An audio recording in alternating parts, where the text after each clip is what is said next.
News Malayalam വാർത്തയ്ക്ക് പിന്നാലെ മഴക്കെടുതിയുമായി ബന്ധപ്പെട്ട കണക്കിലെ പിഴവ് തിരുത്തി റവന്യൂ വകുപ്പ്. പുതിയ കണക്ക് വകുപ്പ് പുറത്തുവിട്ടു. മുഖ്യമന്ത്രിയും റവന്യൂ വകുപ്പും പുറത്തുവിടുന്ന കണക്കുകളിൽ വൈരുദ്ധ്യമുണ്ടെന്ന് ന്യൂസ് മലയാളം വാർത്ത നൽകിയിരുന്നു.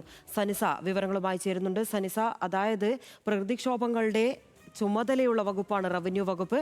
അതിലാണ് ഈ മരണസംഖ്യയിൽ പോലും വൈരുദ്ധ്യമുണ്ടായിരിക്കുന്നത്. അതിപ്പോൾ തിരുത്തിയെന്ന വാർത്തകളാണ് പുറത്തുവരുന്നത്.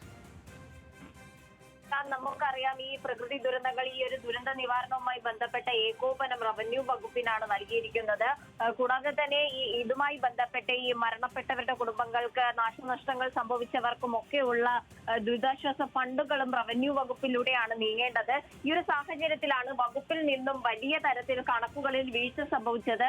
മുഖ്യമന്ത്രി 10 മണിക്ക് മുഖ്യമന്ത്രിയുടെ ഓഫീസിൽ KSTMA ചെയർമാൻ കൂടിയായ മുഖ്യമന്ത്രിയുടെ ഓഫീസിൽ നിന്ന് നൽകിയ കണക്കുകൾക്ക് വിപരീതമായിരുന്നു ഉച്ചയ്ക്ക് ശേഷം റവന്യൂ കമ്മീഷണറേറ്റിൽ നിന്നും നൽകിയ കണക്കുകൾ.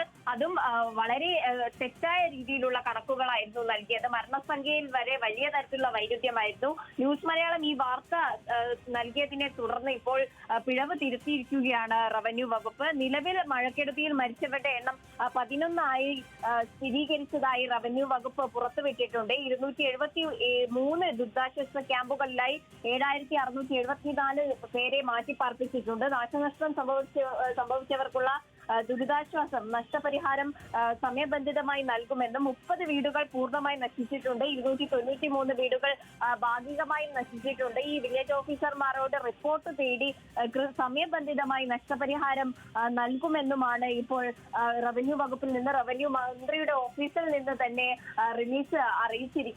പ്രസ്താവന അറിയിച്ചിരിക്കുന്നത്.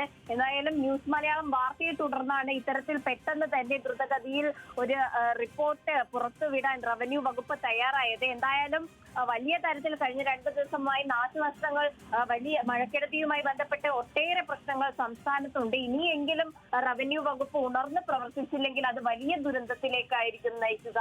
നിമിഷ, ശരി, എന്തായാലും റവന്യൂ വകുപ്പിന്റെ കണക്കുകൾ മാറ്റി പ്രസിദ്ധീകരിച്ചിരിക്കുകയാണ്. വിവരങ്ങളാണ് സനിസ നൽകിയത്.